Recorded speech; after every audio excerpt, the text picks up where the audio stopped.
NDRRMC nagsagawa ng drill sa Pangasinan. Alamin natin ang detalye sa report ni Jonathan Llanes ng PTV Baguio. Magandang hapon sa iyo, Jonathan.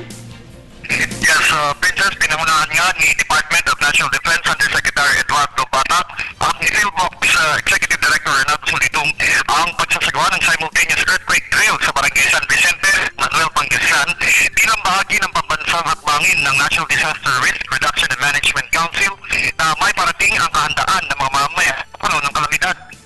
Pinagtuunan sa isinagawang full-scale earthquake drill ang San Roque Multipurpose Dam bilang pangunahing senaryo sa panahon ng kalamidad.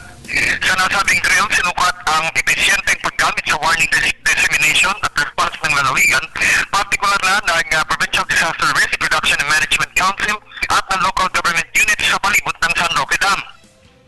Bukod dito, sinukat din ang level of preparedness ng mga komunidad sa paligid ng San Roque Dam sakaling maganap ang isang pagyanig. Ito ngayon ang sinusuri ng mga national at local na opisyal sa post-evaluation conference sa loob ng San Roque Power Corporation.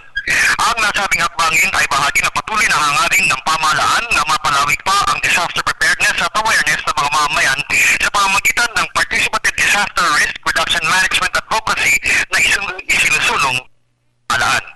Mula dito sa San Manuel, Pangasinan at para sa Telebisyon ng Bayan, Jonathan Llanes.